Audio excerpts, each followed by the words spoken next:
তোমাদের কাছে আমার একটা প্রশ্ন। প্রশ্নটা হলো, আমার জন্ম নেওয়াটা কি ভুল? আমি তো ইচ্ছাকৃতভাবে পৃথিবীতে আসিনি।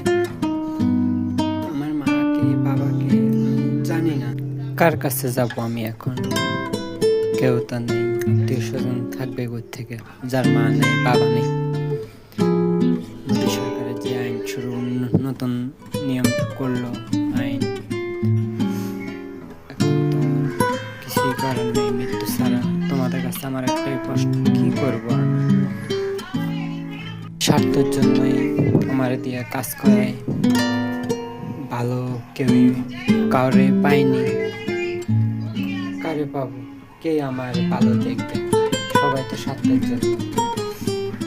একটা লোকে আমার ছোটবেলায় গুছিয়ে করে পাওয়ার যায়, তখন আমার বড় করলো, এমন সময় লোকটা মারা যাওয়ার পরে আর ছেলে মেয়ে যারা ছিল তারাও আমার কি করবো, স্বার্থ ফুরিয়ে গেল। এরপর লাস্টে বলতেছে তুমি চলে যাও, আমার এখানে তোমার এখানে আর কাজ নেই। তো কি করব? অনেক বললাম, আমার তো যাওয়ার কোনো জায়গায় নেই, এখানে বড় হলাম অনেকটাই। তো যাই হোক, রাখলোই না, কোনো কথাই শুনলো না। বললাম তাহলে আমি যে কাজ করলাম, আমার কাজের কিছু তো পয়সা আমার দিতে হবে। আমার একটা গায়ের জামা পরে আমি আসলাম আর হাতে দুটো জামা ধরায় দিল।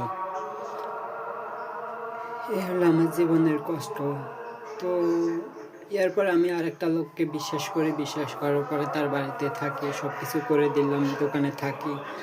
থাকার পরে সব কিছুই করলাম, কিছুই হলো না। এই কষ্টের কথা অনেকে বলছি, বলার পরে কোনো একটা লোকে আমার সাড়া দিল না।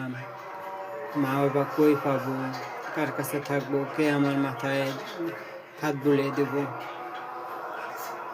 এত কষ্ট। যার মা নেই বাবা নেই, সেই বোঝে তার কতটুকু যন্ত্রণা। আসলে ভারতের মোদী সরকার এখন একটা নতুন সিস্টেম বাইর করলো, নতুন নিয়ম। কাগজপত্র ভোটার কার্ড ছাড়া তো থাকা যাবে না। তো এখন আমি কই যাব, কই থাকবো? আমার তো যাওয়ার কোনো রাস্তা নেই, কেউ তো আমার রাখবে না। আর কি এখন কি আমার মৃত্যু ছাড়া কোনো কাজ নেই? অপশন কি শুধু এখন মৃত্যু? হ্যাঁ, মানুষকে বিশ্বাস করে এতটা ভুল করলাম। এখন আমার লাইফটা কিভাবে যাবে আমি নিজেও জানি না। কি বলবো তোমাদের? কথাগুলো বললে কান্না, চোখের জল ধরে রাখতে পারি না। কারে দেখাবো চোখের জলগুলো আমি?